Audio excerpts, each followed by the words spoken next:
This video is on what makes you a predator, in specific in my situation. There are a lot of different types of predators. And of course, these people don't want to be called a predator. For many of these people, the first thing that comes to mind is, well, you know, sickos who touch little kids. But that's not what predator means. You can be a financial predator, a physical predator, a sexual predator.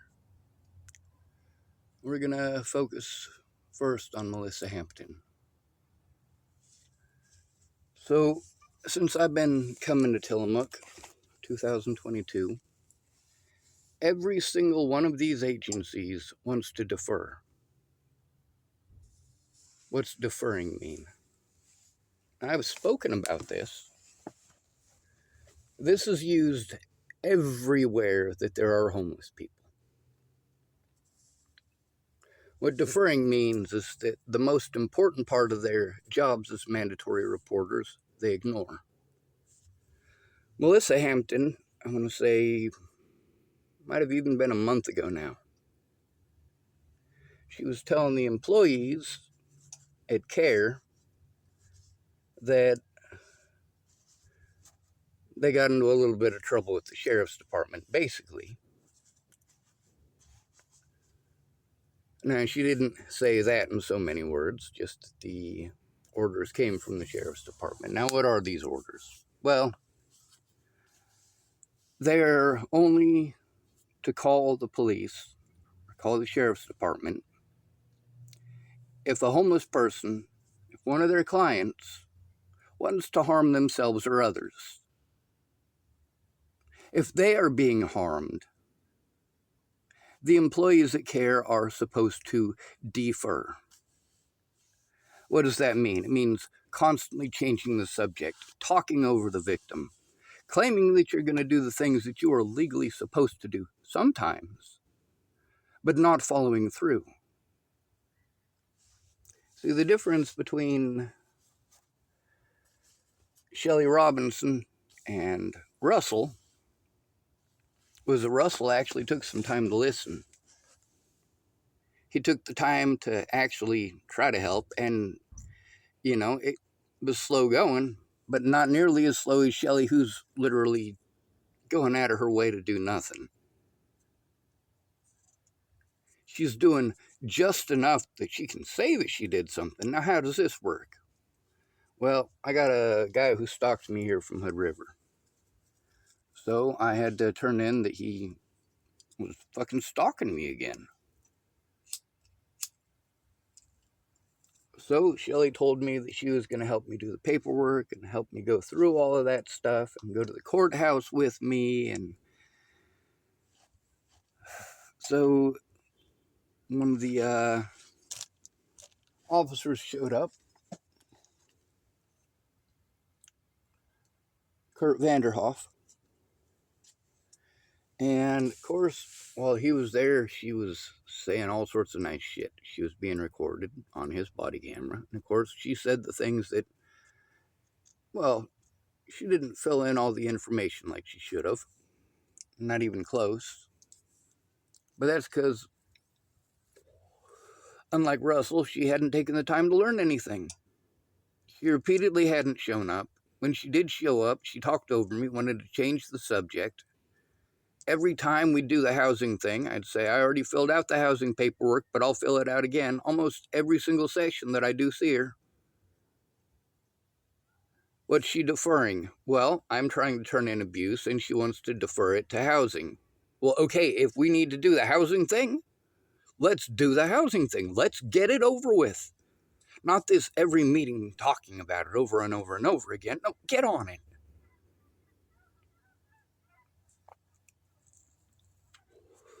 Now, there were things that they were able to do before when they had males on the floor. Now all the males only work at night except for one. So now all of that is only going to women. Only women are able to get rides places. That's because of the rules that they have and protocols, which are kind of understandable. I understand that we have to cater to women who want to pretend that every man is out to get them. I also understand when you're working with a whole bunch of drug addicts and a whole bunch of schizophrenics that, yeah, you might be afraid to be in a vehicle with a male who's got those issues. At the same time, I'm not one of those males, and I'm not going to be able to get that kind of support because I'm a male. Now, when it comes to housing, there's a lot of stuff that I have to repeat to her over and over and over again because she's just not getting it. It's like everything that I say goes in one ear and out the other. Like every single session, she says, oh, well, now that you're willing to try for housing. Lady, in 2022, I tried for housing. Not just at CARE, also at TFCC, who also deferred.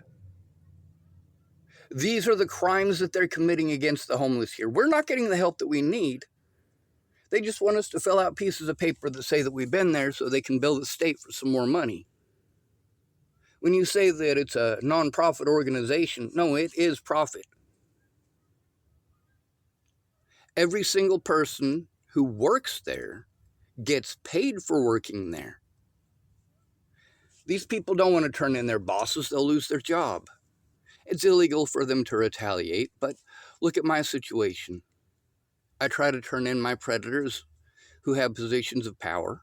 I have to do it alone. And they do retaliate. They retaliate by playing victim. Over and over and over again. We have to go to services. Now, mind you, 4 out of 5 homeless people are homeless. All right? You are 5 times more likely to be a homeless person than a woman. Meanwhile, I'll give you Boulder, Colorado, for example. There's 15 services for women for every single co-ed service. 15-to-1 ratio. The majority of the people that we have to work with who are mandatory reporters, they ignore it unless it's a woman or a kid. Oh, I'm sorry, but women aren't on the mandatory reporter list. They're just not. When it comes to being vulnerable, women are not vulnerable in this way. Some of them can be, but as you can see, they're getting help. Even predatory women are getting help, and places like this help them to get away with it. When a male goes in, we are run around in circles. The first person to get this stuff done, get it turned in, and get it in court. All right? That's what the cops care about. That's what the courts care about, right? You being the first one to turn it in. But you can't turn it in when you're running around in circles. By law, they're supposed to do something about it right away. Now then, let's go to one of my predators. Online. Is he just a predator online? Well, his profile claims that he's from Germany. But then again, do we really know that? I mean, in the modern day, you can buy one of these telephones and let it know that you're mainly going to be calling from Minneapolis, Minnesota. Meanwhile, you haven't left Denver, Colorado.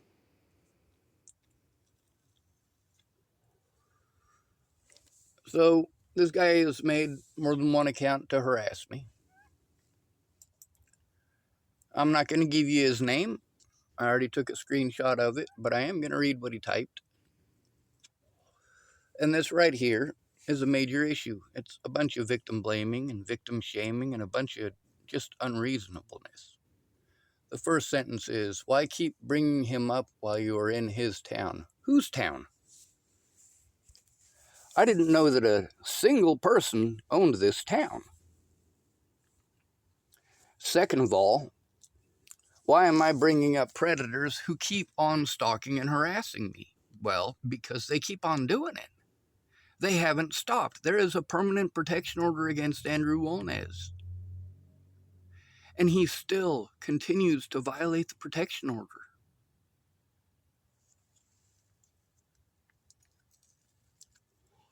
I did not see him yesterday, thank goodness, but I don't go out much. I hide out in my little tent here, made out of emergency blankets. Yep. I have to be afraid to go anywhere.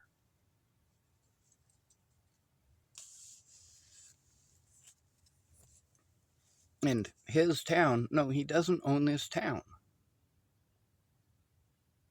That is not a valid reason, number one, for assaulting me, or threatening my life, or threatening the lives of my friends and family. Yeah, that's not a valid excuse. And then there's the ongoing abuse. Of course, if it's ongoing, I'm going to continue speaking about it. And the people that care are going to continue ignoring it and saying it's in the past. No, no, no, no, no, no, no, no. You guys needed to document it and turn it in. Every single time that I went to care as a vulnerable adult who is trying to turn in abuse. Now, who are our vulnerable peoples in the United States? That would be specifically children, the disabled, and the elderly. I'm obviously not a child. I look pretty old, but I am not elderly yet. Not legally, anyway. But I am disabled. I have post-traumatic stress disorder from long-term abuse. That abuse includes my predators using the term mentally ill to try to insinuate that I am a violent schizophrenic who doesn't know what's going on and is prone to just harming people out of nowhere for no reason. Walking around talking to myself. You guys get to see when I record these things, I'm talking to my phone. If you saw somebody with their phone out talking to it, would you assume they're schizophrenic, or would you assume they're talking to somebody on the phone or recording something on the phone? Now, why am I forced to record? Because as a disabled person who these guys call mentally ill, I have to have proof that these things happened. They don't have to have proof. They can just lie to the cops and the cops come fuck with me.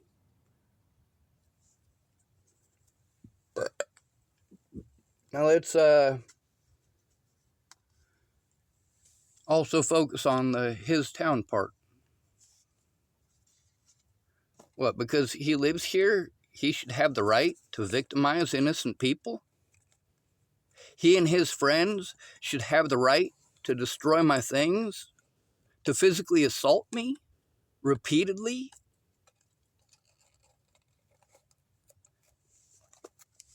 Screaming anti-gay stuff at me and anti-Jewish stuff at me and screaming anti-black stuff at me.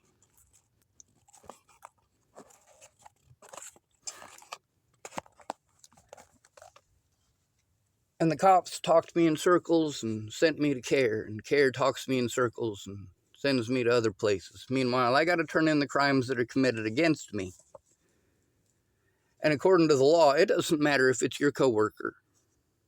It doesn't. You are not allowed to cover up crimes committed against a victim. You are not allowed to prevent a victim from coming forward. You are not allowed to defer.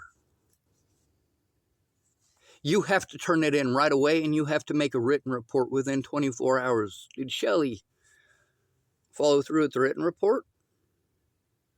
Did she bother to look at the evidence? She doesn't even bother to show up. The very next time I saw her, what did I have to listen to? Well, something I'd already heard from Melissa.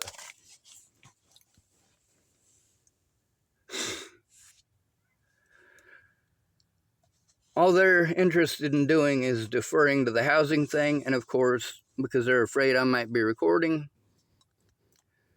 I keep on hearing in every session, by the way, pretending like I'm not going through all the housing stuff.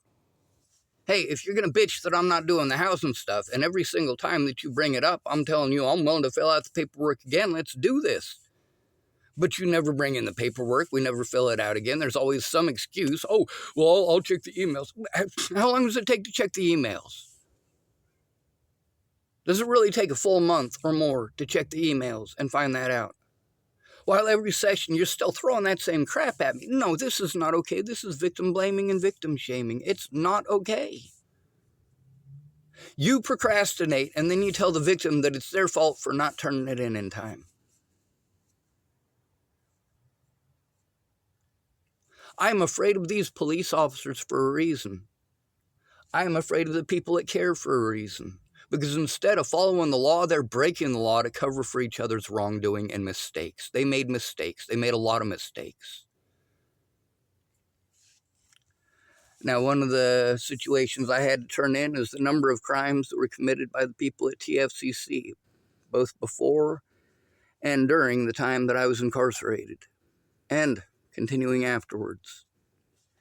So she was going to go over the paperwork with me. That was the deal.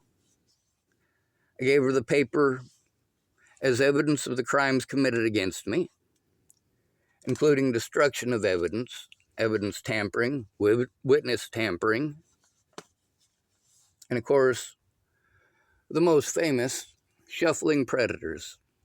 What happens when you try to turn in a cop who beats you up? Well, for some odd reason, they'll just transfer him to a different department. They'll let him move on to a different jurisdiction, and then they'll tell you, oh, we can't do anything about it. He moved.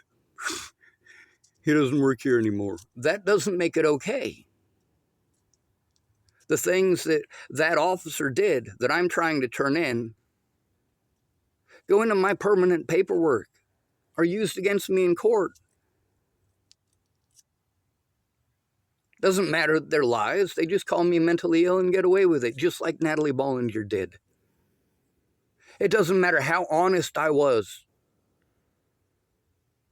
It doesn't matter how hard I tried. Nobody was going to listen because everybody goes mentally ill. And of course, as a homeless person, I already know that I have to deal with the fact that you're going to pretend that I'm a child molester or a rapist or any other number of predators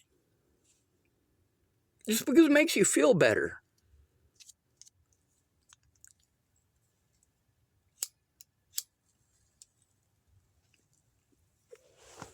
You don't want to see the homeless as human beings, so you assign to them a role of inhumanity. You pretend we must be murderers or pedophiles or rapists. You don't stop to consider that we are beaten and killed for crimes that we never committed. Homeless people are murdered every day for crimes they never committed. When you pick somebody who's homeless that you're going to fucking victimize, who are you going to victimize? You're going to victimize a homeless person. You're going to specifically try to target somebody who is obviously schizophrenic. The guy out there who screams and shouts, he did that for 4 weeks and it drove me nuts. But yeah, people were threatening to kill him, threatening to beat him up. I didn't follow him around town all day, every day. He might have gotten beaten up more than once.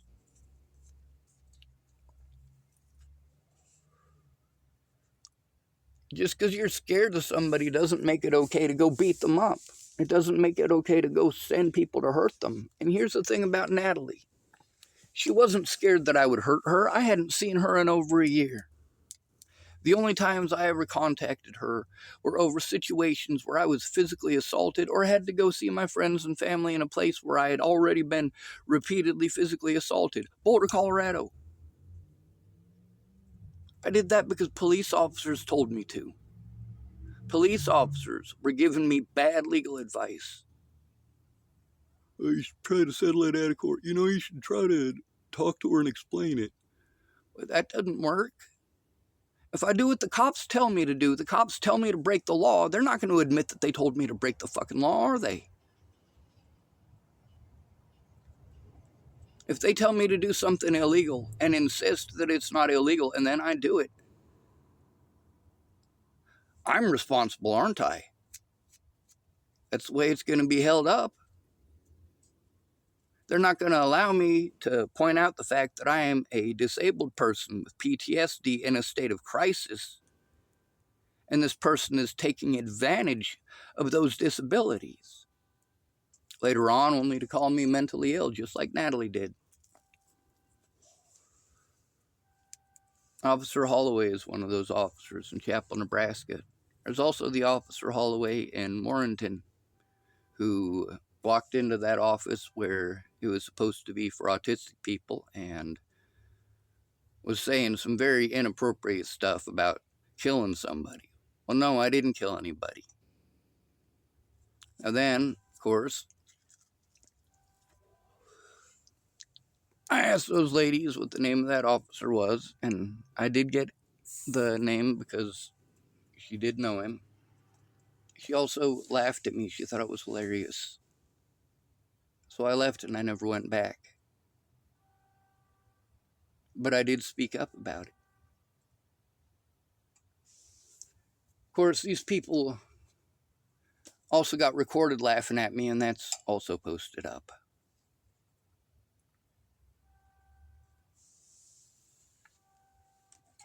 So I'm having to turn in care to themselves, turn in the police to themselves. What are they doing? Playing games. I don't have a single person who gives a shit enough to look at the evidence.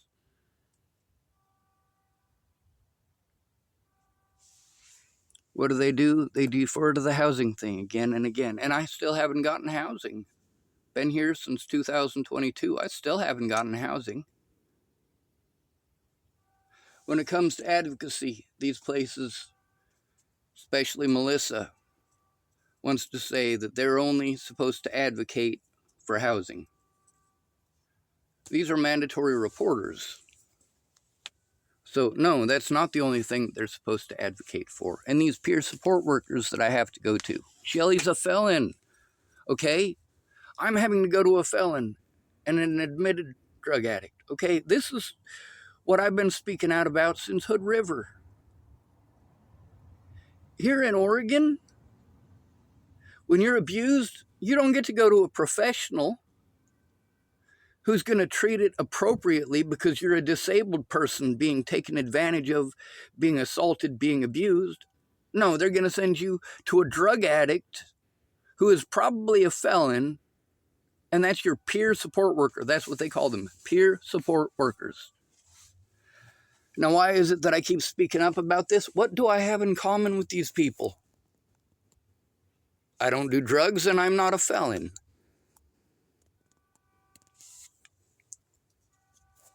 I don't need to hear your life story. You're supposed to be helping me, not the other way around. You're the one getting a paycheck to help me, not the other way around. You're the one who is a mandatory reporter according to the state, not the other way around. I'm not a mandatory reporter. I shouldn't know better than all of the people in this state who are mandatory reporters. And it's not that I know better. These people are supposed to be trained before they even get the job.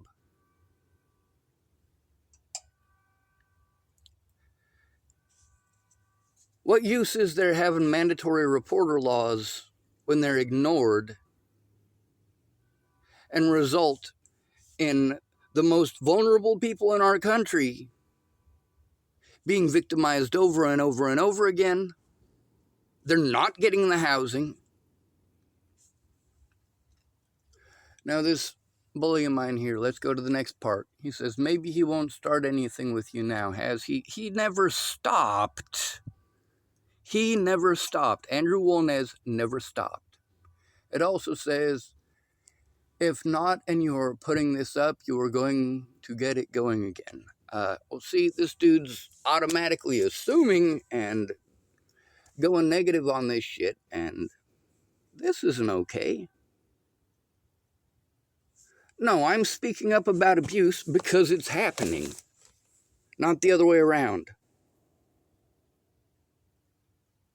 If you get raped and you speak up about being raped, it does not make it okay to rape you, and it doesn't justify the first rape. Now, the thing is, when it comes to vulnerable adults, if it's not rape, you don't care, but by law, you are supposed to.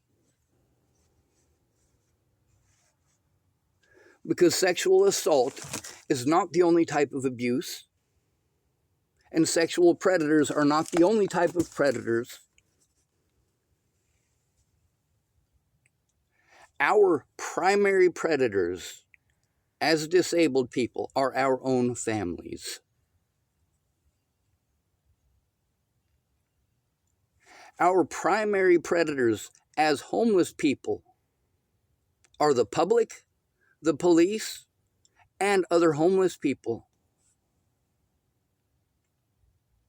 All these services that are supposed to help you out that we pay taxes for. And while you guys might want to be a jerk to me because I get disability money now, mind you, I worked hard manual labor my entire life. Okay? Sorry, my entire adult life and most of my time through my high school years. I'm having to turn predators into themselves.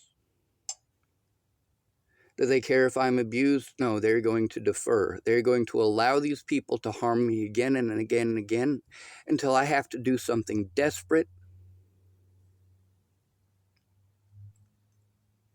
It is not okay to victimize somebody until they have to do something desperate. But Natalie Bollinger and her friends thought it was okay because she was embarrassed. It wasn't okay.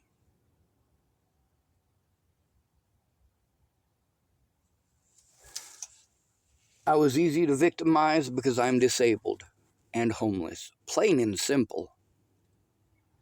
My gender is just icing on the cake. The people who are supposed to protect me from this kind of abuse are not doing so. They're primarily women, and they don't listen. When I say they, I mean as a whole. They hear what they want to hear, write down what they want to. Doesn't matter if they have to garble up the words into something that it ain't. And I got a lot of evidence of this. This is because of the number of times that I've recorded these people. Does what they wrote down on paper match up with what I told them? Are they taking the abuse seriously? Or are they going out of their way to overwhelm me, to procrastinate, and to drag it out as long as possible? I mean, I've been going to care since I got out of jail now. Like for the first 3 months at least, I was there every single day, literally every single day that they were open.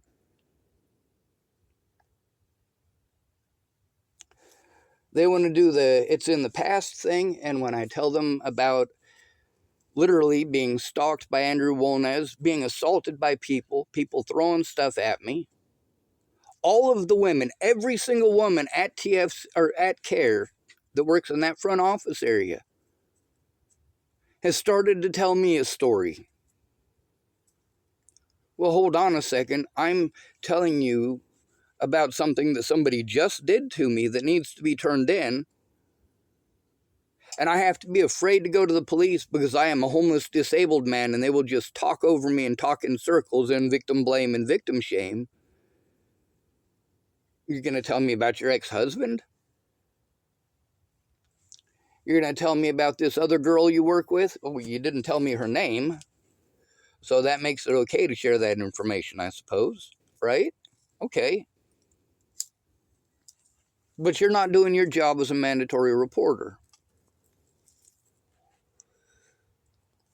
Andrew Wolnez also showed up at CARE while I was there. That should have been called in, but wasn't. Of course, after the fact, what do I have to